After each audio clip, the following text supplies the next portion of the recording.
เกิดอีหยังขึ้นเป็นอย่างทีมงานบ้านศรีวิไลไปบ่ทันฮอดหน้าด่าน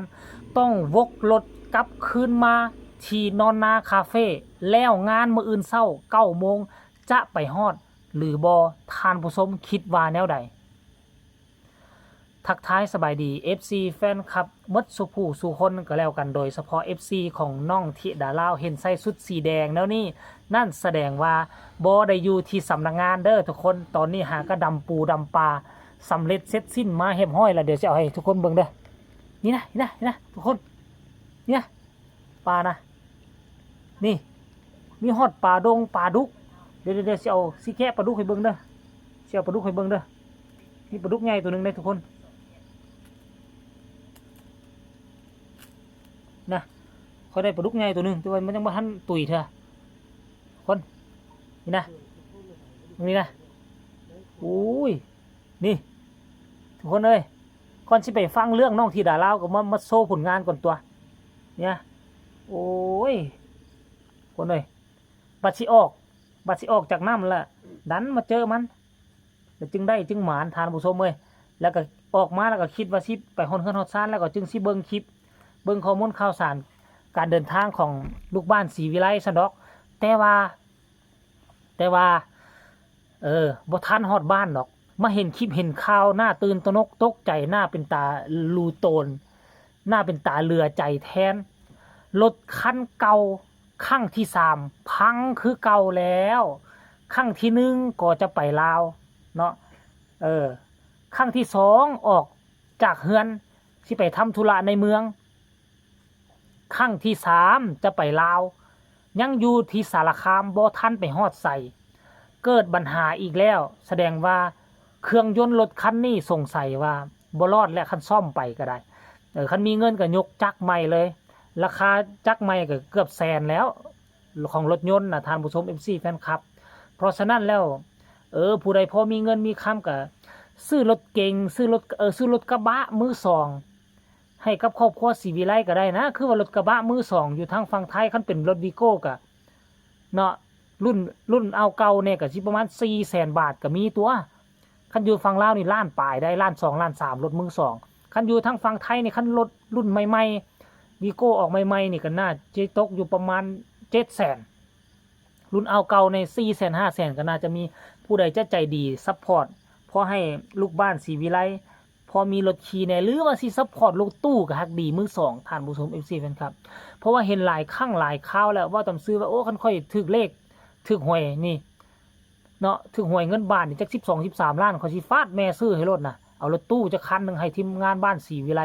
ได้ขี่กันไปเวียกไปงานแบบโกโก้เอาสติกเกอร์ติดให้พร้อมคือศิลปินโด่งดังอยู่ในวงใหญ่ๆเลยนะท่านผู้ชมเอ้ยเนาะแล้ววันนี้ไปเพอยู่หั่นจำเป็นต้องได้วกรถกลับคืนมาท่าหลายชั่วโมงได้กลับคืนมานอนหน้าคาเฟ่แล้วก็มาเจรจากันเฮาสิเอาแนวใดดีจากเดิมนะประมาณ2 ทุ่มต้องฮอดสุรินทรต้องฮอดด่านไปนอนอยู่แถวหน้าด่านบัดนี้กลับคืนมานี่ต้องมาซอกรถใหม่ต้องมาเกี่ยมเครื่องเกี่ยมของใหม่ไปฮอดพุ่นก็สิประมาณ12 โมง1 โมงกลางคืนแล้วตอนนี้น่าจะกำลังเดินทางอยู่บ่ได้รถแล้วบ่ออกจากนอนหน้าคาเฟ่แล้วบ่แน่ใจได้ท่านผู้ชม MC แฟนคลับโอ้ยก็อยากให้ทุกคนส่งกำลังแห้งใจมาให้ครอบครัวศรีวิไลได้โดยเฉพาะพ่อภูนี่ค่อยเบิ่งสีหน้าค่าตาของพ่อภูก็รู้สึกว่าอมทุกข์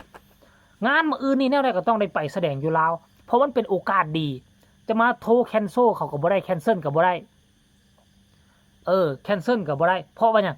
หับปากเขาแล้วและอีกอย่างนึงมันเป็นการเอาน้องธิดาลาวไปเปิดโตอยู่ที่เมืองโขงนะจะมีฐาน FC แฟนคลับย้อนลายขึ้นตืมนะท่านผู้ชมเอ้ย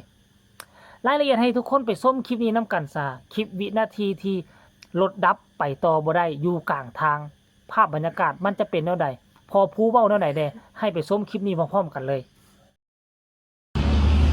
ยังโอ้อีตนจะของได้หามันข้างเราโอ้อะไรเนาะใหญ่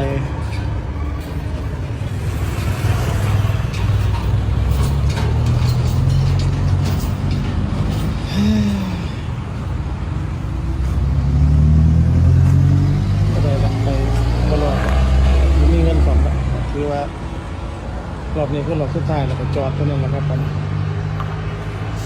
สร้างเคก็สร้างลงไป ก็ได้เปลี่ยนกล่อง นะ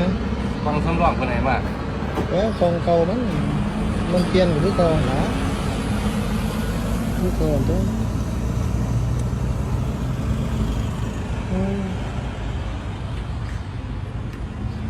อยากมีเงินหลายๆนี่เนาะซื้อคันใหม่ ครับฮะ นี่แหละกลับมาอันกำลังแต่งเอาสุดแล้วก็สิออกไปไหมนี่เชื่อสิฮอดมองเงินนอนฮอดสิรินทอนหมู่ข่อยก็สิฟัง ตีหนึง ตีหนึ่งพุ่นล่ะตีหนึ่งเพื่อสิได้นอนรถแค่ขามบ่ได้แม่นบ่โอเค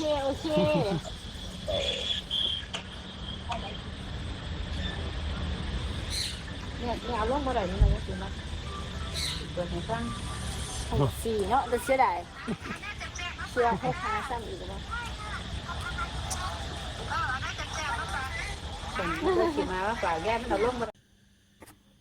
นี่ FC แฟนคลับ พวกเจ้าเห็นแล้วหรือยัง เห็นแล้วหรือบ่โอ้โหยเบิ่งสีหน้าพอพูดแล้วก็คือว่า เป็นตาเรือใจเจ้าของเป็นตารูโตนเจ้าของท่านผู้ชมเอ้ยแต่เห็นแล้วในวาสนาของคนเฮาเนาะชีวิตของแต่ละคนมันบ่คือกัน บางคนก็โรยด้วยกีบกุหลาบมีเส้นทางปูคอนกรีตให้เดินให้ย่าง แต่สำหรับคือพวกเฮาเจ้าค่อยกับพอพูนี่ก็คือมีแต่ควักน้ำเส้นทางกับเส้นทางลุกล้ำเส้นทางขี้ดินแดงไปใส่ก็มีแต่ขี้ไงโอ้ยรถก็มีรถคือเขาหั่นน่ะแต่ว่าก็บ่สะดวกสบายแล่นมื้อนี้ตายมื้ออื่นรถกันก็ได้ได้แปลงได้เปลี่ยนกันไป แต่ละมือแต่ละเว้นละแปลงแต่ละข้างมันก็บ่แม่นง่ายๆมันก็บ่ได้มันถึกๆเด้ใช้เวลาหลายมื้อแล้วราคาก็บ่ได้ถึกๆคันมาแปลงอยู่ลาวนี่มันหลายล้านหลาย10ล้านในท่านผู้ชมเอ้ยยังใครว่าอยู่ไทยราคาก็สิเอาถึกแน่เนาะสรุปรวมแล้วเบิ่งตามคลิปแล้วเมื่อกี้ค่อยไปเห็นอีกคลิปนึงมาฮอดนอนนาคาเฟ่เป็นที่สำเร็จเสร็จสิ้นแล้วล่ะแล้วก็ตัดสินใจเนาะจะต้องได้เริ่มต้นใหม่หารถแล้วก็เดินทางใหม่เพราะว่านัดเขาแล้วงานนี่มื้ออื่นนี่แนวใดก็ต้องให้มันได้ลิ้นว่าซั่นได้พอผู้ศรีวิไลเพิ่นเคลื่อนไหวว่าแนวนั้นแล้วเนาะก็อยากฝากฟังคลิปนี้อีกคลิปนึงก็แล้วกันเด้อใครอยากส่งกำลังแห่งใจให้ครอบครัวศรีวิไลกดไลค์กดแชร์กดติดตามที่สำคัญอย่ากดข้ามโฆษณาซองนี้หรืออยากส่งกำลังแห่งใจโดยการคอมเมนต์เนาะประกอบคำคิดคำเห็นก็สามารถเขียนมาใต้คอมเมนต์ส่งไปให้ครอบครัวศรีวิไลส่งไปให้น้องที่ดาลาวอยู่ทางฝั่งไทยให้เดินทางตลอดปลอดภัยและได้มาแสดงความสามารถความเก่งกล้าความเป็นตาฮักให้กับพี่น้องชาวเมืองโขงชาวเมืองศรีพันดอนสำหรับคลิปนี้ก็ลาทานผู้ชมไปเพียงสำนี้ละเด้อทานผู้ชมสบายดี